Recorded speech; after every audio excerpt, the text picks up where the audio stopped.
Hello friends, welcome to my channel excellent coaching. Class 12 का chapter 7 चल रहा है और इसमें आज हमने जो बात करनी है वो टॉपिक है influence of group on individual behaviour. Group का इन्फ्लुएंस हमारे बिहेवियर पे कैसा पड़ता है, ये हमने पहले भी पढ़ा हुआ है कि जैसे हम लोग सामने किसी ऑडियंस के होते हैं तो हमारी परफॉर्मेंस एकदम अलग होती है। अगर हम अकेले में परफॉर्म कर रहे होते हैं तो हमारी परफॉर्मेंस अलग होती है। तो ये दो वर्ड्स हमने पहले डिस्कस करे हुए हैं कि दो सिचुएशंस होती हैं जब एक ग्रुप का इन्फ्लुएंस पड़ता है एक इंडिविजुअल के बिहेवियर पे। पहला वर्ड है सोशल फैसिलिटेशन। फैसिलिटेशन में क्या होता है? फैसिलिटेशन हमने पढ़ा था कि अगर आपको बोला जाए कि आपने अकेले अपने मिरर के सामने खड़े होकर कोई सॉन्ग सुनाना है या कुछ परफॉर्म करना है तो आपका बिहेवियर उतना अच्छा नहीं हो सकता जितना अगर आपको ऑडियंस के सामने खड़ा कर दिया जाए स्टेज पे और तब आपको परफॉर्म करना हो, क्योंकि आप उस टाइम पे अराउज हो जाते हो, बहुत अलर्ट हो जाते हो और आपका सारा एफर्ट जाता है अपना परफॉर्मेंस को बेस्ट करने का। तो हो सकता है कि इसलिए आप वहां पे ज्यादा अच्छा परफॉर्म करो। तो इसको हम बोलते हैं सोशल फैसिलिटेशन, कि जब हम एक ग्रुप के सामने बेटर परफॉर्म करते हैं और एक इंडिविजुअली हम लोग उतना अच्छा नहीं कर पाते।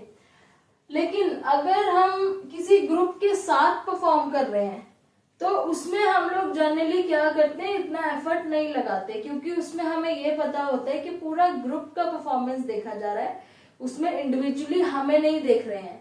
तो उस टाइम एफर्ट थोड़ा कम लगता है। आप इमेजिन कर सकते हो अगर आपको अकेले स्टेज पे डांस करना है तो आप उस टाइम जो एफर्ट लगाओगे उसके कंपैरिजन में अगर आपके साथ 20 लोग और हैं, आप ग्रुप में डांस कर रहे हो, तो दोनों के एफर्ट में कितना फर्क होगा? कुछ ना कुछ फर्क आएगा ही आएगा, है ना। आपका पहला जो एफर्ट है वो बहुत ज्यादा होगा जब पूरा कंसंट्रेशन सब लोगों का आपके ऊपर है। लेकिन जहां पे ग्रुप परफॉर्म कर रहे हो और आप उसमें ग्रुप में एक हिस्सा हो सकता है आपको कोई ना भी देखे, तो उस टाइम पे आपका जो एफर्ट होगा वो काफी कम होगा। ठीक है, तो उसको हम बोलते हैं सोशल लोफिंग, जब हम बहुत सारे लोगों के बीच में अपना एफर्ट कम लगाते हैं अपनी तरफ से। ठीक है, एक एक्सपेरिमेंट किया था लैटने ने, जिसमें उन्होंने मेल स्टूडेंट्स को बोला था कि सारे लोग मिलके जोर से चिल्लाएंगे या फिर जोर से ताली बजाएंगे। ये उन्होंने इंडिविजुअली भी करवाया सबसे अलग अलग और ग्रुप में भी करवाया, कभी 2 बच्चों का ग्रुप, कभी 4 का, कभी बहुत सारे बच्चे। उन्होंने क्या ऑब्जर्व किया कि जो टोटल नॉइज आ रही थी ना, जब ग्रुप में कर रहे थे नॉइज बहुत जोर से आ रही थी, बहुत ज्यादा शोर हो रहा था। लेकिन जब वो उस ग्रुप एक साथ जब क्लैप कर रहा था या चिल्ला रहा था तो इंडिविजुअली जो सबकी परफॉर्मेंस थी ना वो लो थी।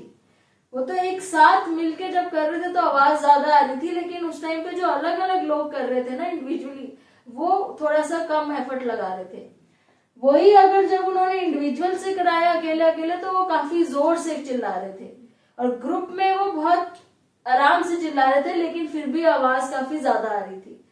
तो मतलब यही कहने का है कि वो इंडिविजुअल थे तो उन्होंने पूरा एफर्ट लगाया, जब वो ग्रुप में थे तो उन्होंने एफर्ट कम लगाया, क्योंकि तब भी आवाज तेज ही आ रही थी तो पता नहीं चल रहा था कि किसका एफर्ट कम है किसका ज्यादा है, और मोस्टली सबका एफर्ट थोड़ा थोड़ा ही था जो मिल के ज्यादा लग रहा था। इसको बोलते हैं सोशल लोफिंग। ठीक है, तो रीजन क्या होते हैं, हम सोशल लोफिंग क्यों करते हैं, हम उतना अच्छा परफॉर्म क्यों नहीं करते ग्रुप में जितना हम अकेले में करते हैं? एक तो ये होता है कि मेंबर्स को ये लगता है कि हम अब कम रिस्पॉन्सिबल हैं, अब जो है ना सब लोग रिस्पॉन्सिबल हैं, अगर परफॉर्मेंस अच्छी जाएगी तो सबकी रिस्पॉन्सिबिलिटी होनी चाहिए, अकेले मेरे परफॉर्म करने से परफॉर्मेंस अच्छी नहीं हो जाएगी, क्योंकि सब करेंगे परफॉर्म अच्छा तभी होगी। तो उसको बोलते हैं डिफ्यूजन ऑफ रिस्पॉन्सिबिलिटी, कि सबकी रिस्पॉन्सिबिलिटी है, अकेला मैं ही 100% एफर्ट लगा दूंगा तो भी कुछ नहीं होगा जब तक सारे नहीं लगाएंगे, तो इस वजह से कम हो जाता है थोड़ा सा। ठीक है, दूसरा मोटिवेशन कम हो जाती है। अगर आपको इंडिविजुअली कोई देख के, सपोज आप परफॉर्म कर रहे हो, आपको क्रेडिट मिल रहा है, आपका नाम हो रहा है, आप फेमस हो रहे हो, अकेले आपको अवार्ड मिल रहा है तो आप पूरा एफर्ट लगा दोगे।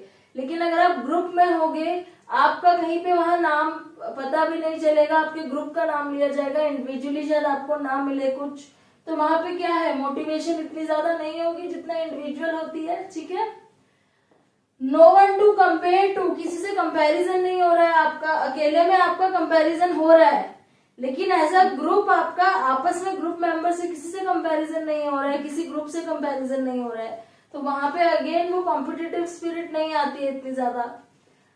इम्प्रॉपर कोऑर्डिनेशन, ग्रुप में तो बहुत ज्यादा प्रॉब्लम ये भी आती है कि कोऑर्डिनेशन बड़ी खराब हो जाती है। अब आप अकेले हो, आपको पता है कौन सा स्टेप कब करना है, अगर आप थोड़ा गलत भी कर दोगे तो ऑडियंस को ये नहीं पता चलेगा कि आपने गलत किया है ना। लेकिन ग्रुप है अगर, और सबके मैचिंग होने चाहिए स्टेप्स, और आपने कुछ और कर दिया, किसी ने कुछ और कर दिया, तो वहां एकदम से एरर नजर आ जाएगी। तो जो इम्प्रॉपर कोऑर्डिनेशन होता है उसकी वजह से भी हो जाता है कई बार। Belonging to the group is not important. बहुत बार ऐसा होता है कि उस ग्रुप को बिलोंग करना पार्टिसिपेंट्स के लिए इतना इम्पोर्टेंट नहीं होता, उनको नहीं लगता कि हमें बहुत अच्छा करना है या फिर हमें इस ग्रुप को आगे लेके जाना है, क्योंकि कभी कभी रैंडमली कोई ग्रुप बना, से मान लो कोई टीम बना दी सडनली खेलने के लिए, वो एक दूसरे को नहीं जानते या वो नहीं चाहते थे, जबरदस्ती बना दिया, तो उस ग्रुप में बिलोंग करना इतना इम्पोर्टेंट नहीं होता उनके लिए। तो इस वजह से वो कम एफर्ट लगाते हैं, बोलते हैं सारे करेंगे तो हो ही जाएगा, ऐसा कुछ। तो ये रीजन होते हैं आपके सोशल लोफिंग के। अब ये रिड्यूस कैसे कर सकते हैं हम, क्योंकि नेचुरली सोशल लोफिंग होती ही है। आप अपने आप को जितना भी कंट्रोल कर लो कि नहीं मैं ग्रुप में भी उतना ज्यादा ही एफर्ट लगाऊंगा जितना इंडिविजुअली, फिर भी आपके बिहेवियर में कभी ना कभी थोड़ा बहुत सोशल लोफिंग आ ही जाता है।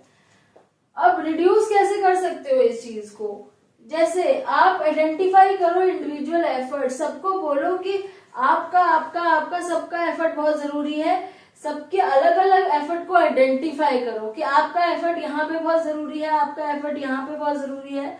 आप एज अ टीम लीडर या ग्रुप लीडर अपने पार्टिसिपेंट्स को सबको ये बताओ कि आप ये काम कर रहे हो जो इसलिए जरूरी है, आप ये वाला रोल कर रहे हो जो इसलिए जरूरी है। तो सबके अलग अलग एफर्ट उनको लगना चाहिए कि हमारे एफर्ट नोट किए जा रहे हैं, तभी वो बहुत अच्छे से एफर्ट करेंगे। उसके बाद increase pressure to work hard, उनके माइंड में एक प्रेशर इंक्रीज करो कि बहुत हार्ड वर्क करना है। जैसे आपने देखा है ना कि आर्मी का जो ग्रुप होता है उनको कितना प्रेशर इंक्रीज करा जाता है और उनके मन में कितनी ज्यादा मोटिवेशन लाई जाती है जीतने के लिए। वैसे ही जब आप क्रिकेट टीम देखते हो आप, तो कितना प्रेशर होता है उनके ऊपर हार्डवर्क करने का, जीतने का। तो ऐसे ही आप अपने ग्रुप का इंक्रीज करो प्रेशर, ताकि वो सारे अपना 100% एफर्ट लगाएं। इंक्रीज इम्पोर्टेंस और वैल्यू ऑफ टास्क, उस टास्क की इम्पोर्टेंस बहुत ज्यादा बढ़ा दो। आप बोलो जैसे कि जो टास्क कर रहे हैं ये बहुत इंपॉर्टेंट है, हम कहीं पे भी चांस नहीं ले सकते कि ये टास्क पूरा ना हो या हम पीछे रह जाएं। उस जो टास्क उनको आपने उस टाइम दिया उसकी वैल्यू इतनी बढ़ा दो कि अपने आप ही वो सारे लोग 100% एफर्ट लगाएं, ठीक है। उसके बाद making them feel their contribution is important, सबको ये फील होना चाहिए कि उनकी जो अपनी अपनी अलग अलग कॉन्ट्रीब्यूशन है वो इम्पोर्टेंट है। ऐसा नहीं लगना चाहिए कि आप हमेशा ग्रुप करके बात करो कि आपके ग्रुप की कंट्रीब्यूशन इंपॉर्टेंट है, आपके ग्रुप की, ग्रुप नहीं। आप ये बोलो इंडिविजुअली आप सबकी जो कंट्रीब्यूशन है वो इम्पोर्टेंट है सबको, ताकि सबको पता चले कि हमारी अकेले की इम्पोर्टेंस है। और स्ट्रेंथिंग ग्रुप कोहेसिवनेस, क्योंकि हमने यहाँ बात की थी कि कोऑर्डिनेशन कई बार नहीं होती है आपस में, तो जब ग्रुप कोहेसिवनेस बढ़ाओगे, एक दूसरे के साथ उनकी रिलेशन अच्छा होगा, बॉन्डिंग अच्छी होगी, तो ऑटोमेटिकली वो आपस में मिलजुल के एक अच्छा एफर्ट लगाने की, अपने ग्रुप को आगे ले जाने की कोशिश करेंगे। एक बिलोंगिंगनेस भी आएगी कि ये मेरा ग्रुप है, ये मेरे ग्रुप मेंबर्स हैं, तो वो आपस में जो है ना मेल जोल बहुत अच्छा हो जाए उनका, तो ये बहुत ही ज्यादा इफेक्टिव हो जाता है।